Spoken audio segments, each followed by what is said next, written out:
I'm using the brass to make sure that we don't mar up the surface, create any little dents in it. Put a piece right there for our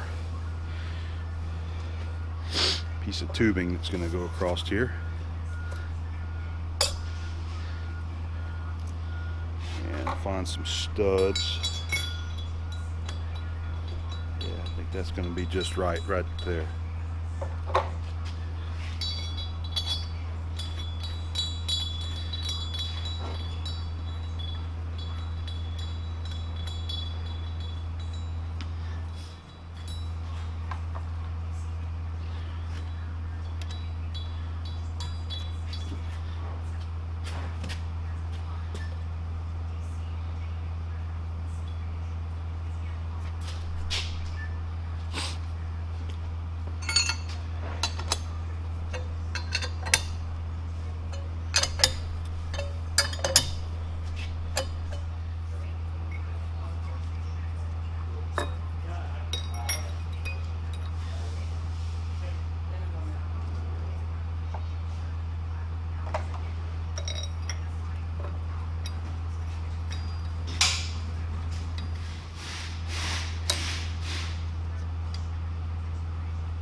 One and a half thou. Not too shabby.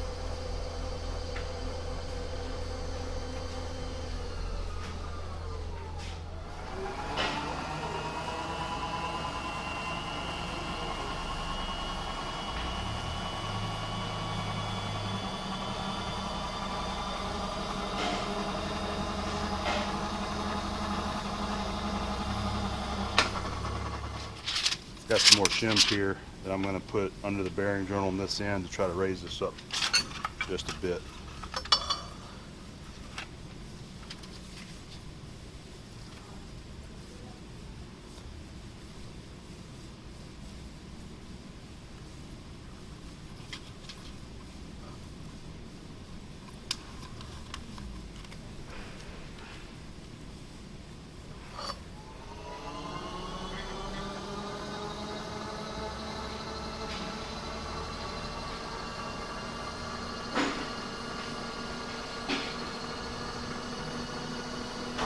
Alright, that's 1/1000th, and I think that's going to be, I think that'll suffice. Try it again.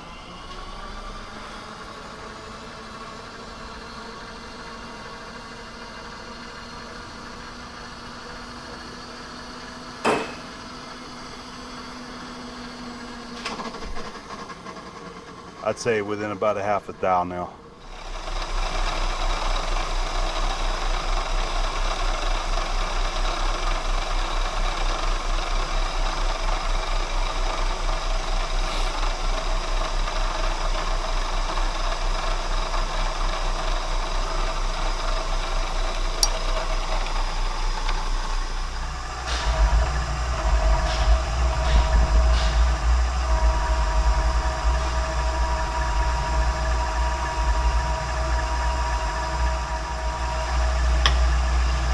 keyway is 45 millimeters wide, and measuring it is at somewhere around 11 millimeters deep. I measured it with my depth mic, and it was 415 thousandths deep.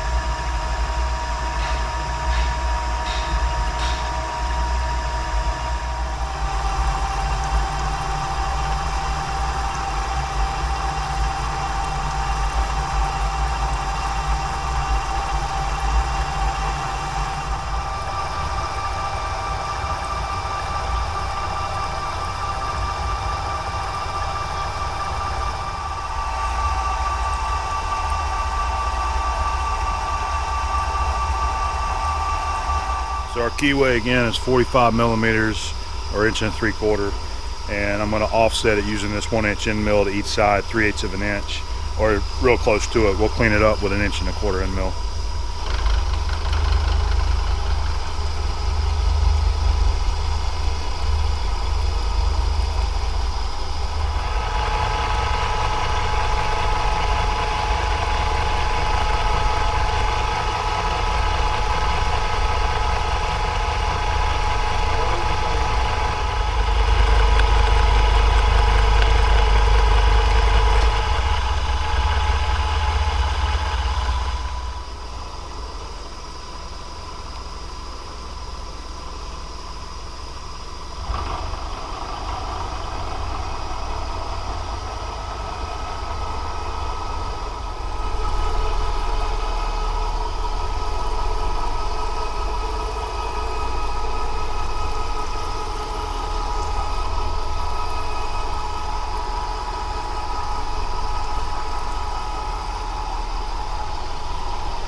I moved on to the 1 1/4 end mill.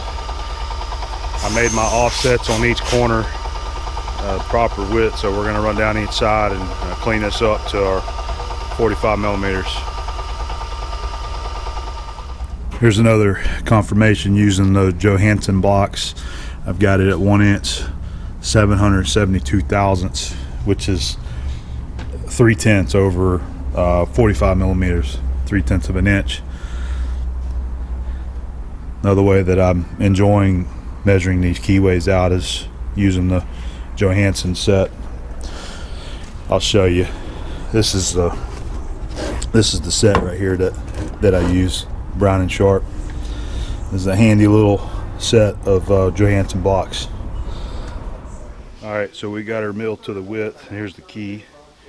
I actually hit it 2 thousandths over what I wanted,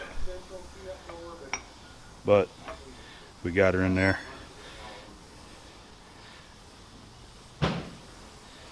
And that'll work.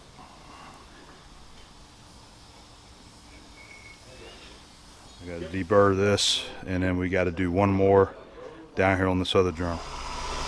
Okay, so we got one more keyway to mill on this side right here. It's the same width, which is 45 millimeters. It's going to be 170 millimeters long. So getting ready to start that now.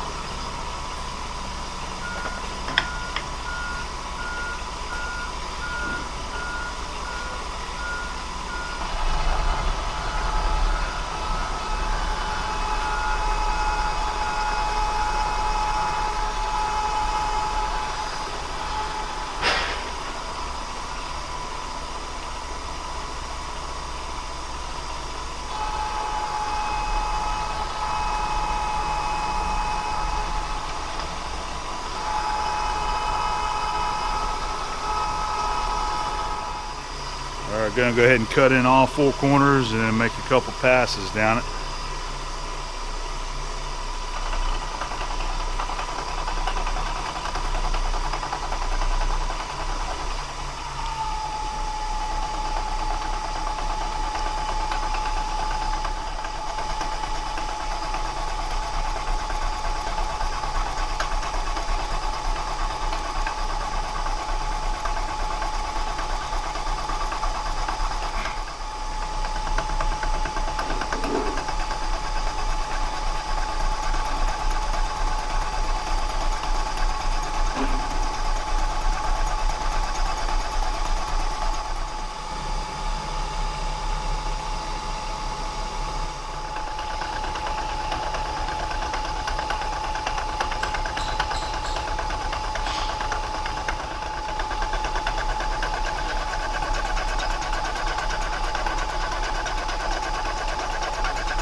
Okay, down one side and back up the other, and then see where we are.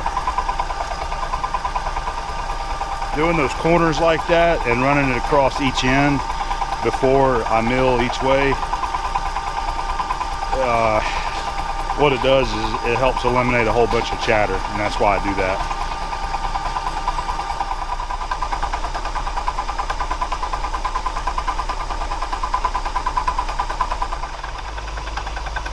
Scraping it into size.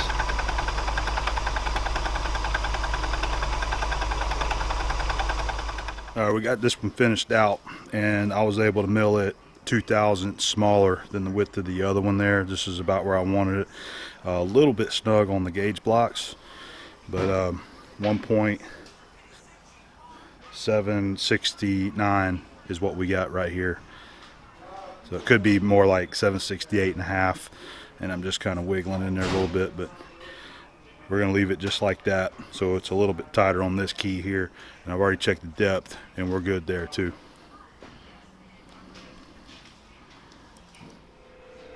I'm working on these two keys on the ends now where the threads are. These are 20 millimeter wide by 6 millimeter deep. I'm using an 18 millimeter end mill there, and I'm offsetting it 1 millimeter each side. These are for the little spider rings that go with the bearing lock nuts. The little tang that sits in there keeps them from spinning.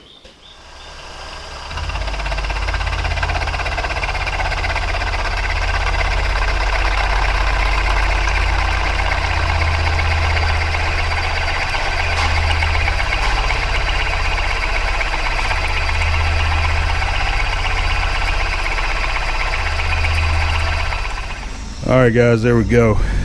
All the machine work is done. There's the keyways finished up. Got her kind of cleaned up, so I need to get her out of here. So on one end of this larger shaft, I have 2 holes to drill and tap, and these 2 holes are 12 millimeter, 12 by 1.75, and they're on 50 millimeter center distances. So all I do is I just sweep the center of this bearing journal here, zero out my travel dial here, offset it 25 millimeters one way, and then I'll offset it the other way 25 millimeters from zero. So drill it and tap it.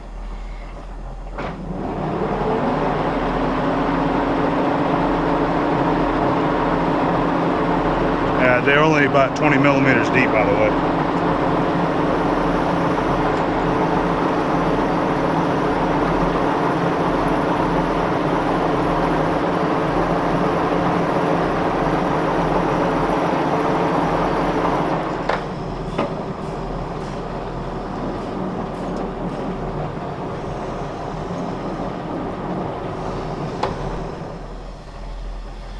So all I have for taps for 12 millimeter are hand taps. It's 3-tap set, starter, plug, and bottom. And actually starter, plug, and bottom. So I'm going to tap it with a plug, and then I'm going to run it to the bottom of the hole with the bottom tap. Using a spring-loaded center. These do have a center in the end of the tap.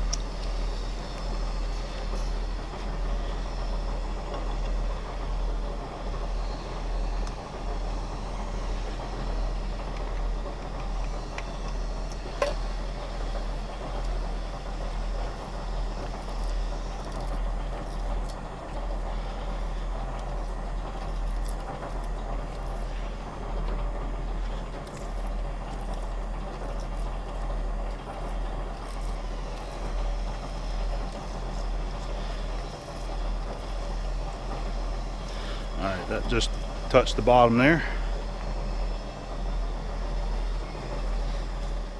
See, on the Shop Talk video, when I was referring to the hand taps and how they hold the chips, that's what a hand tap does. The way the flutes are ground is the chips just kind of compact in the relief area there.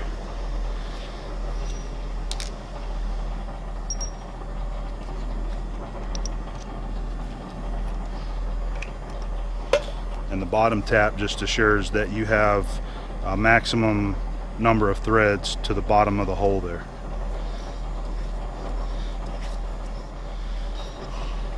Okay. All All right, one down, one to go. So let's offset it. I'm gonna go ahead and put I'm using my little stubby drill to make a center where the hole will be. All right, we're gonna go back to 0.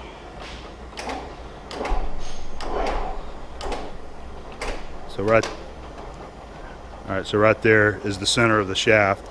Now we just go the same amount the other way, which is 984 thousandths. I'm just using my little metric rule here to verify it.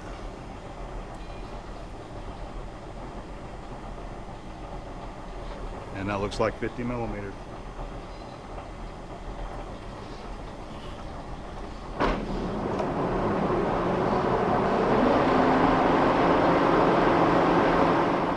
All right, one more time.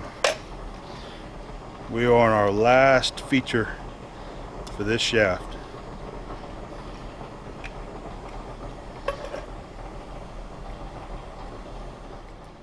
There it is, guys. We finally have a touchdown. All the machining is done. I just need to get it out of here, get our tools cleaned up, and I'll give you guys a final shot of everything, okay? Okay, everybody. We finally got these 2 shafts done, and all the machine work is completed on these, and they are now ready to be assembled. So they're going to head back to the technicians in the back, and they're getting ready to start building this box within the next day or 2. Unfortunately, I'm not going to be here whenever this thing is built, whenever it's finished anyway. I may be able to get some of it as it's going together, but I'm going to be gone on vacation when this thing is completed. I'm going to try to get a couple pictures from somebody, maybe the boss man can get some pictures that he can give to me to share. We'll see. But there it is. I'm happy with it, and they look good. And I'm excited to see these go together. So I hope you enjoyed following along on this build. And we'll bring you back for another one real soon, okay?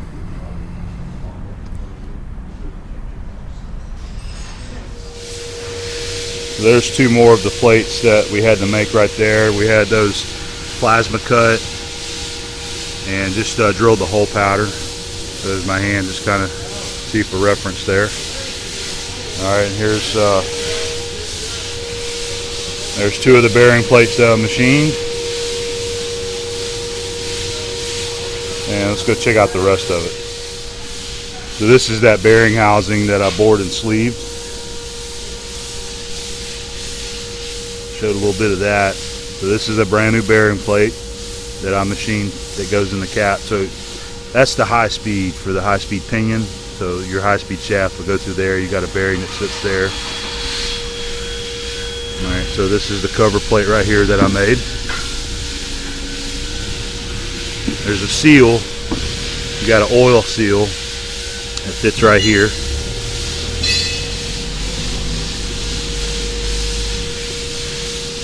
That's an O-ring fit there.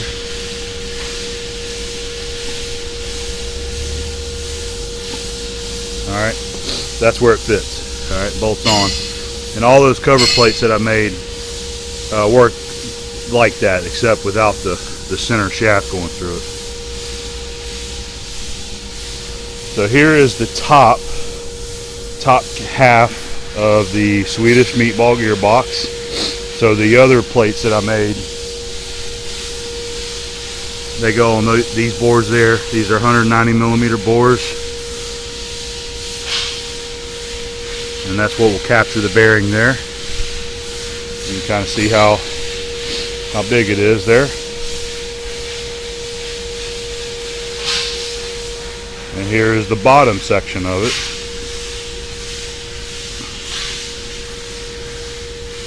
They're just starting to get, now it's already primered, but they're just starting to get the main first coat of paint on it. And they have it on these tracks there, or those machinery skates, because once this thing is built, it's too heavy to pick up with our crane. You have to build it in stages, and then it's moved to the door, and we actually have a crane come in and pick it up at the door and set it onto a big truck. This shows how all of our gearboxes are built. They're completely cleaned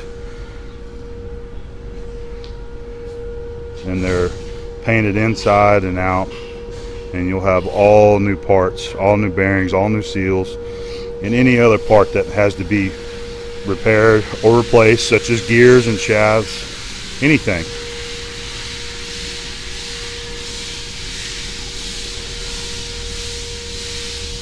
So that is your peek at the Swedish meatball, and hopefully I can get a little bit more today, but I'm getting ready to leave, so I'm not going to be able to see this thing completed. I'm really hoping that maybe somebody can get a couple pictures of it anyway. This is one of the gears that goes down inside that gearbox, and it was also repaired. You can see the gear teeth is actually a ring that's been fitted onto the hub. Now that shaft I did not make. That one was good. I made 2 intermediate shafts.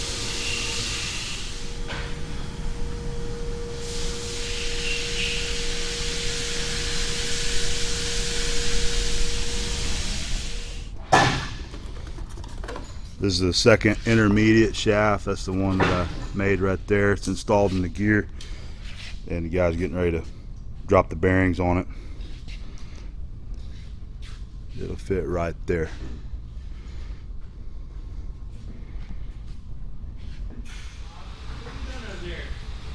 All right, I'm getting ready to leave. Here's how far they got. Got two of the shafts installed. We still got one more to put there, plus the high-speed input.